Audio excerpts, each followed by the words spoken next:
For the first time in human history, she says, we are required as a species to extend ourselves into radically new ways of being. The task that are now ours, the task of virtual creation, compels the revolution in consciousness that tells us we are part of the great unfolding of spirit in flesh. These are the times, and we are the people. Imagine that was written many years ago, but certainly is as relevant today in this moment, perhaps even more so from the perspective of this global experience that we are having as a human family. So if the emphasis then is on how we discover ourselves, how we rediscover ourselves, the path that we are to take at any given moment in our lives, especially at a time such as this, when the very foundation of our world is shifting, what are we being called to be? What are we being called to do? What are we being called to experience and express? And how do we align ourselves with this evolutionary moment to discover what is mine to do? This evolutionary moment in our history is requiring evolutionary actions that come forward through evolutionary consciousness, accessible by connecting with the innermost God. Keep our minds stayed on spirit, surrendering to that which is seeking you, seeking me, seeking us. What is our heart, the seat of our soul, calling forward in us now?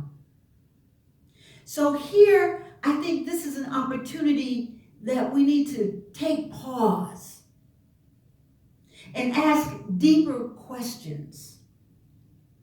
I like to reflect on Reverend Michael Beckwith's visioning process. Now, I'd like for us to kind of do this together. I want you to just really go into that innermost space within yourself. Close your eyes and just take a deep breath with me. The first question, what is Spirit's high vision for me? What is God's vision for me?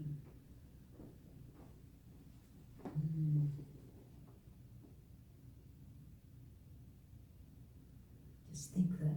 Just allow it to come. Just allow it to come forth. Our second question, what is seeking to emerge in me?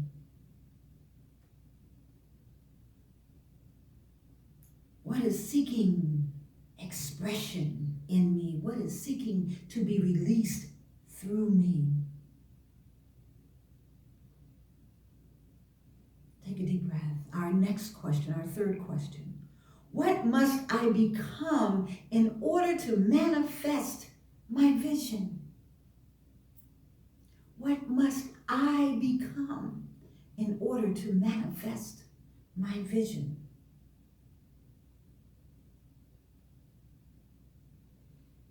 Going deeper now. What must I release in order to manifest my vision? What must I release? What must I let go of? What no longer serves me that it's time to let go of?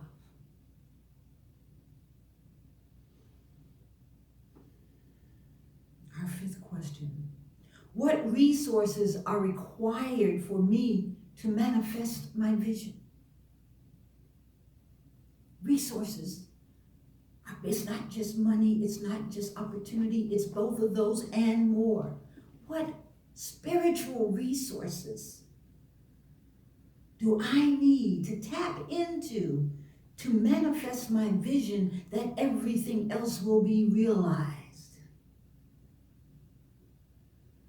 What must I become? What talents and gifts and skills and qualities do I already possess that will serve my vision? So what must I become? But what do I already have within me? My talents, my gifts, my skills, my creativity, my imagination that I already possess that will serve my vision. Take a deep breath with me and think about, what else do I need to know? What else do I need to bring forward? And the ultimate question, after we've gone through this process of all the things that get revealed and unfolded and comes forward for you, then the question becomes, what is mine to do? What is mine to do? You see, we put this energy into this visioning process because when the vision is clear, decisions are easy. So we go into this space of awareness that changing our minds will change our experience. Changing our thoughts, changing our ideas. As we welcome those changes and those differences in, then the experiences we begin to have change as well. It takes time and it takes practice. And in New Thought, we utilize ancient practices like meditation, being in silence, being in nature, engaging in creative activities, really bringing forward and connecting with our intuitive capacities, using physical practice, mind, body, spirit practices such as yoga and qigong and tai chi and so many others, being in silence, fasting, affirmative prayer. All of that is in our toolkit of things to do as they're called forward that help us to access the divine guidance that our soul is already connected to, that leads us to right thought and right action. Surrendering. Wow, surrendering to the silence that we can hear, and then surrendering to be engaged in, to access, to do that which is being called forward. Let your faith be a lamp unto your feet.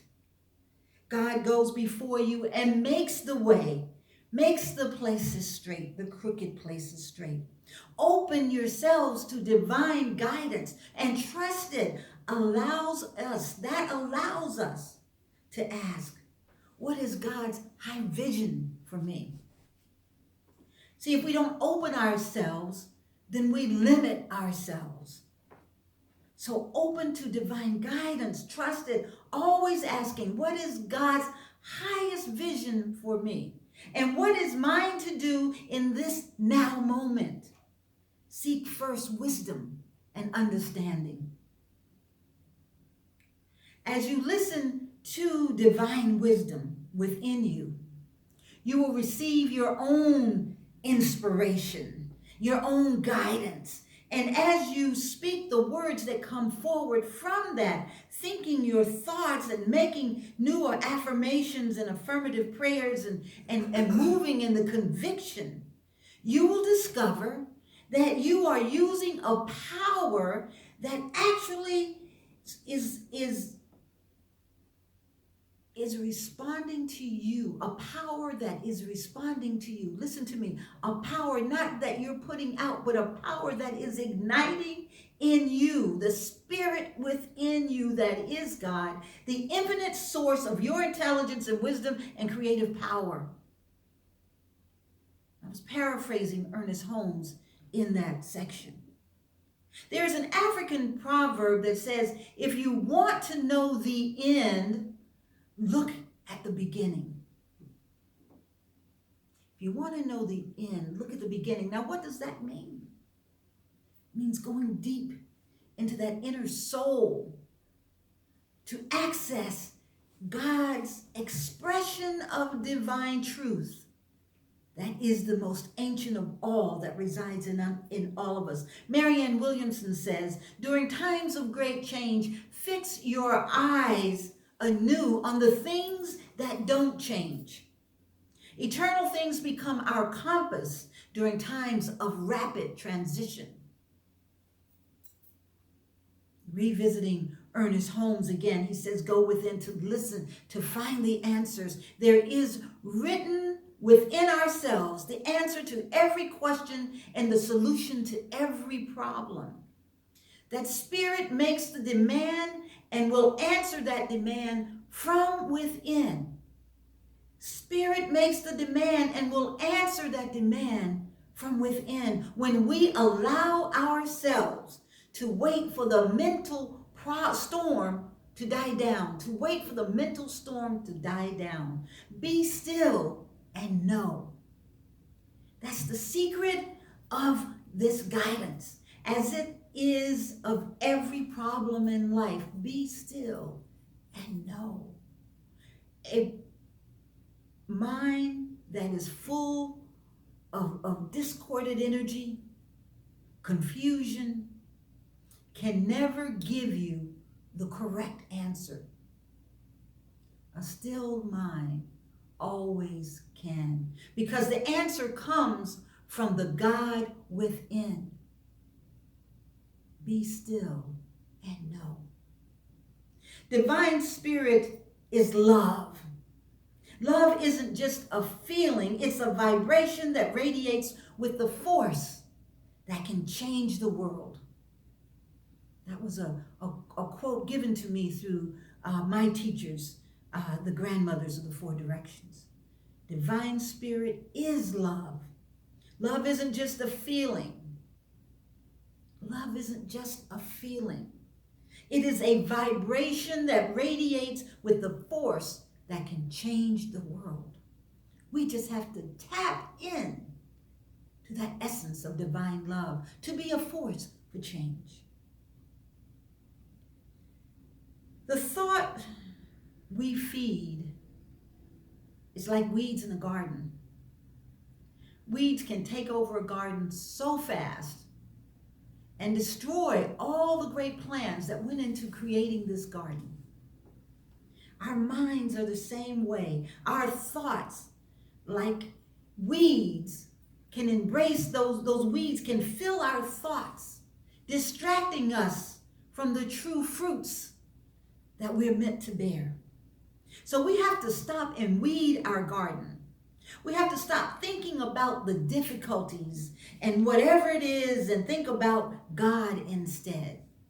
Stop thinking about the difficulties and think about the pure radiance of waking up in the morning, especially if you wake up around sunrise. I'd love to do that. And just sit in the stillness and watch that radiant light just build and build and build, and see the greenery and the blue skies coming brighter and brighter, to see that, hear the birds singing, the animals waking up. It's such a perfect peace. So as I weed the garden, that's an important place for me to start, because that way I am one with God. I am sitting in the midst of ultimate creation. So I can focus on the evidence of positivity, the positive changes that are happening just by watching the earth wake up. And it's happening everywhere. So it's a reminder for me that the more light I can allow in, the more it warms my heart, the more it enlivens me with love. And I can see the changes bit by bit. I can see the illuminating process, and I can see it happening everywhere. So I know that God has gifted me in my moment of awakening to this experience of the rising of the sun. I know in that moment that if that is what happens to me, watching God light up the sky, then the God in me lightening up that which is in me, then allows me to create the changes that I need to make in my life to access more and more of the divine truth of who I am. So I begin to become aware through that process that where I place my attention, there I am. So when I'm sitting there and my intention is on the beauty and just the awness of the earth waking up around me, and then I am connected with that inside of me, then I'm aware that the attention I'm giving that allows this experience in is also placing me in it.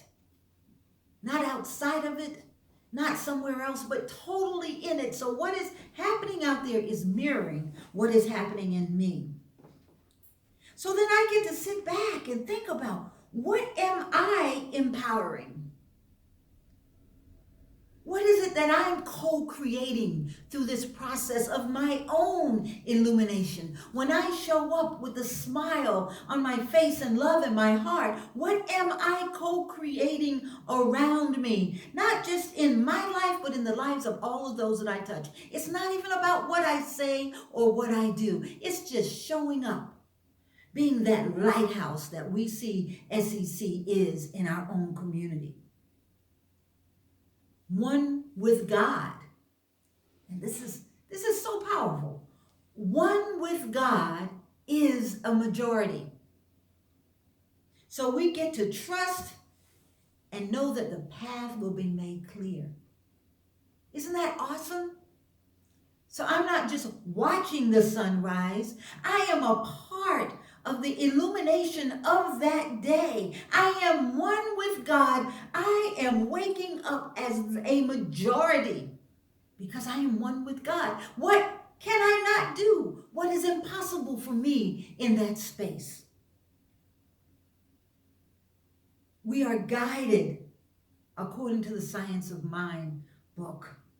We are guided daily by divine intelligence into paths of peace, wherein the soul recognizes its source and meets it in joyful union, in complete at-one-ment.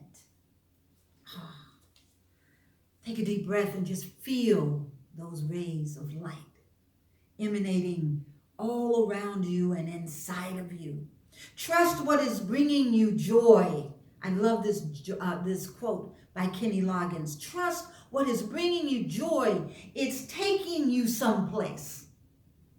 What is bringing you joy is taking you someplace. Pay attention. And from Reverend Harry Morgan Moses, the heart of the teaching is that you are the beloved one. You are the very center of the universe. You are that perfect reality no matter what you've done with it. No matter what you've done with it. No matter what you think of it. You are still that.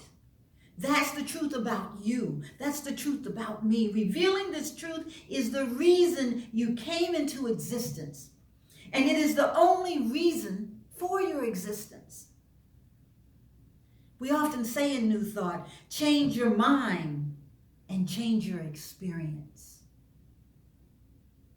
Let's take a deep breath. We are so much more powerful than we realize. So where are we placing our attention? Are we placing it on the things that we don't know, the things we did wrong, the things that aren't there in our lives, what we need, that external stuff? Because if we are, we're losing sight of the greatest richness that we hold, the only thing that can transform us. The only thing that can allow us to go through a visioning process and totally embrace and embody what comes out of that. To lead us to our affirmation for our service. I trust and I allow divine wisdom within me to guide my decisions and to light my path. I follow its lead. Let's say that again. Let's say that if you're listening to the service, if you are on Facebook Live, I want you to say this out loud so it imprints in your consciousness. Let's do it together. I trust and allow the divine wisdom within me to guide my decisions and to light my path. I follow its lead. Take a deep breath with me as we embody that.